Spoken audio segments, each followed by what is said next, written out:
Hello, welcome to Fireside Chats. I am Magela Pillai, and today's topic is entitled Patience.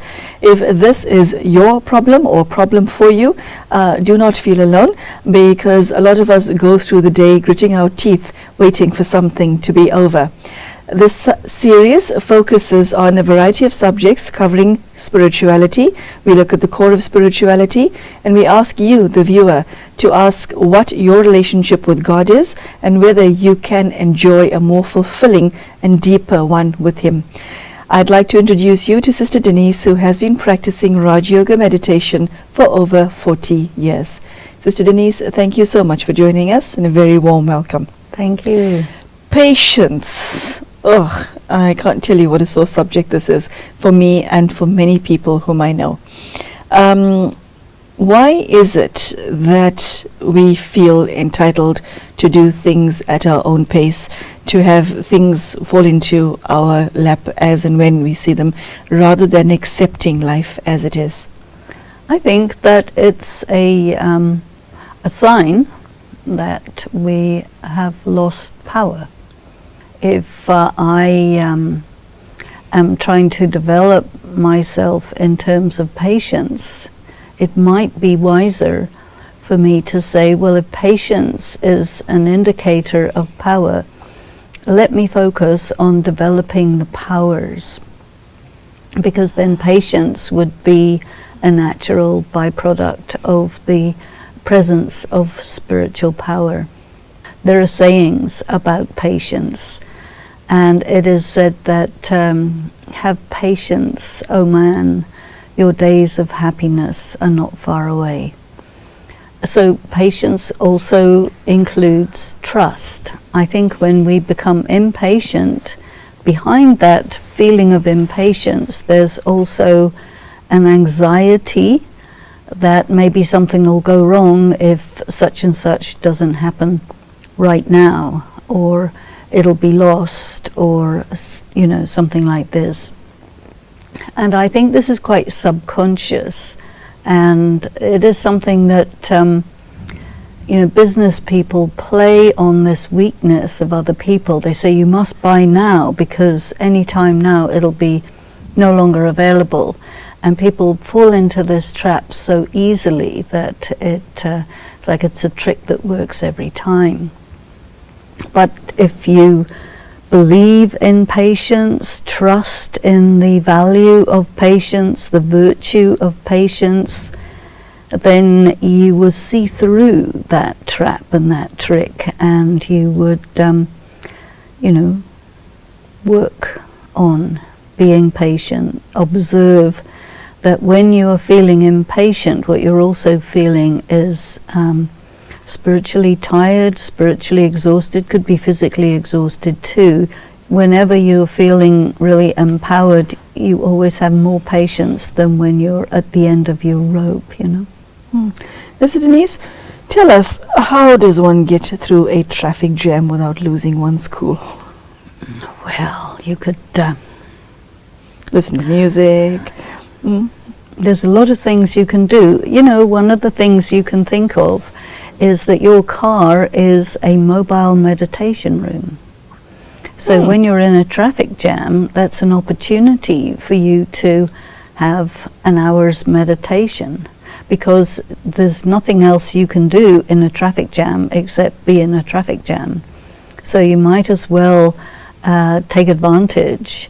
And if you keep in your car some nice tapes, some classes, a few things that you can actually use when you find yourself in a traffic jam, which in the days of the big mega cities that we live in is almost inevitable.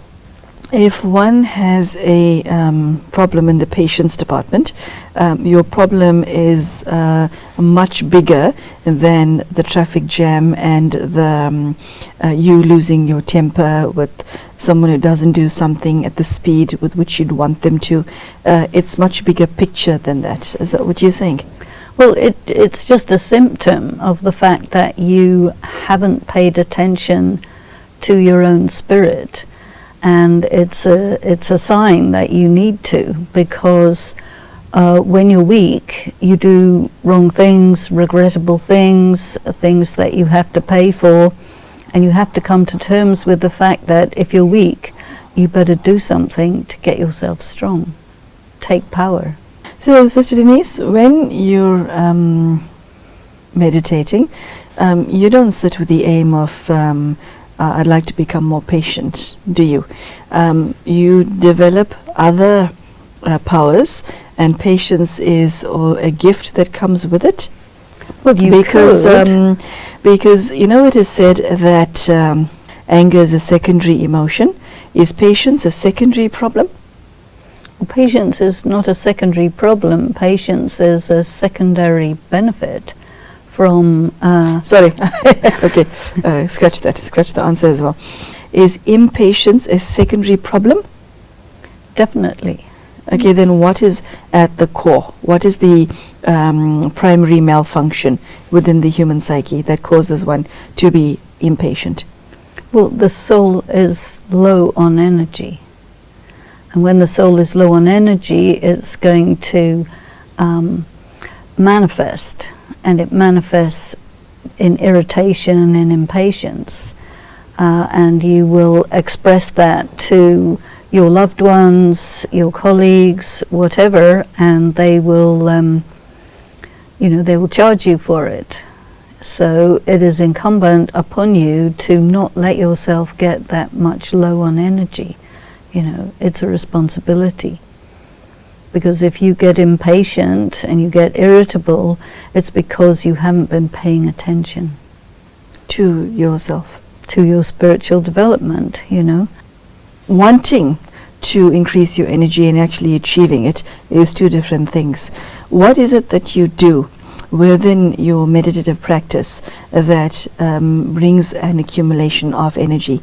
The reason I'm asking this is we all have patterns in our personalities, they're like footpaths. Okay, so if I have a footpath of impatience, unless I do something drastic, I will return to that behavior when I'm under duress, when I'm under stress. Well, okay? These are what we call sanskaras, these footpaths, these grooves, you see. Yes. And it's only possible for you to be impatient or fall back to those old grooves when the soul is low on power. So you have a responsibility to make sure that you don't go low on power. And that means you have to pay attention. You have to discipline your time. You have to just not allow yourself to do something which makes you get weak. And that kind of personal discipline, not everybody realizes the value of it, or many people, they say, well, I can't. And I always tell people there's nothing like can't. Change that, call it won't. I'm not willing to. That's much more honest. Of course you can. Are you willing to? And are you willing to means what is the condition of your willpower? Because if you're low on power, you're also low on willpower. And so then that means you are faced with the fact that you're weak because you allowed yourself to become weak. And no matter which way you look at it, it comes back to I am responsible for making sure that I meditate sufficiently to keep my energy up. And if I don't do that, there's going to be something that will happen to embarrass me or something like this, and can't escape it, can't avoid it. Yes, Denise, what I've seen is that impatience is an escalating vice, an escalating weakness. So if I'm impatient this much today, there's this thing within the human psyche that says, I want what I want and I want it now. Okay, so my expectations of myself is unrealistic, my expectations of other people are unrealistic, and so I tend to get more and more and more worse in that department. That's because your energy is getting more and more expended and you're not doing anything about it. That's it. You mentioned then what's the core problem. Is there anything as far as my behavior is concerned that I have to modify? Because this, like all things, has an internal element and an external element. How do I modify my behavior and teach myself that this is not the right way to be? Well, you have to change your priorities. And what do you mean by that? Well, you have certain priorities whether you have realized it or not, but you need to really look at what do you do, because then you'll see what priorities you have assigned. And if you see that the way that you're setting your priorities is causing a lot of problems, well, you need to change your priorities. And if your priority is highest priority is I must take responsibility for keeping myself at a high level of internal power, and that is more important than other things like deadlines or whatever. You see, you change your priorities, but maybe your new priorities don't fit with the culture that you're in, which is a culture of really exhausting the self, a culture of overworking, a culture of, working late, a culture of getting out of balance. This will cause you in the long run, and probably even in the short run, to fail. And so that's not worth it. You have to change your priorities, and if you get penalized for it by other people who are having priorities that are actually in the long run not good, then you have to take those penalties, because in the long run you will be doing yourself a favor. Yes, so Denise, how does God help somebody in that situation who's not only low on energy but is continually losing the energy that he or she has? One of the specialities of God is a giver of patience. So patience is a kind of a commodity that you can actually get from God. Really? So, yes. How on earth do you give someone patience?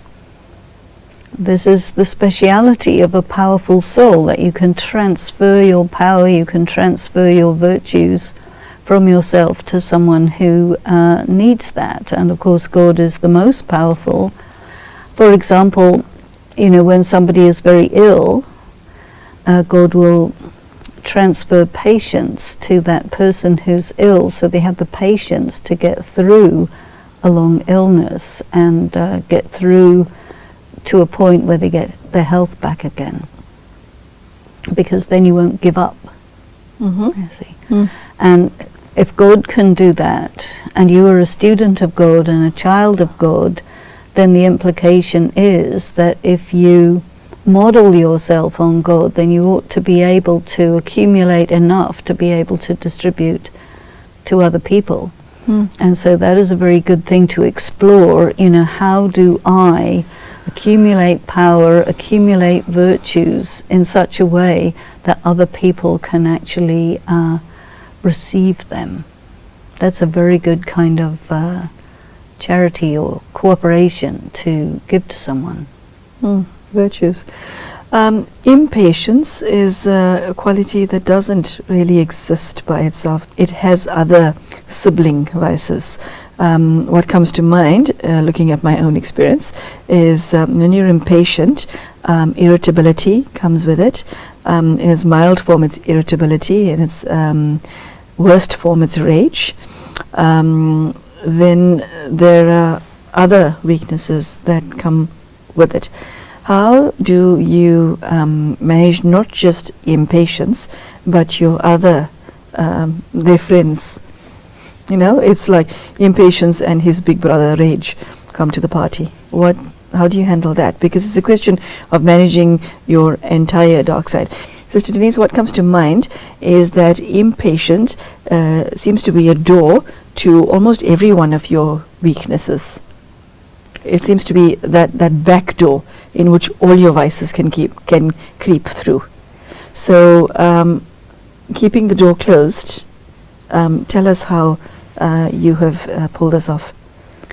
Well, you go back to the very basic thing, which is it is my responsibility to make sure that on a daily basis I fill myself with enough power to be able to get through that day successfully, and a little bit more too, because you always want to accumulate more than you're expending. Otherwise, you're not getting any richer. You know, spiritual power, spiritual qualities are assets. And so if you're experiencing impatience, rage and all of that, then what that tells you is you're weak. You're very weak. Do something about it. Stop what you're doing and start doing what you need to do. Because, you know, in life there are always sort of unexpected challenges which require extra energy, extra inner power.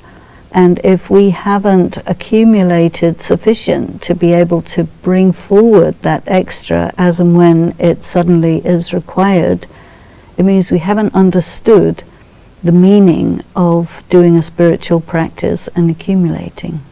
What is the self-talk like to somebody who is trying to hold the reins on themselves so that they don't fall into negative behavior pattern brought on by impatience?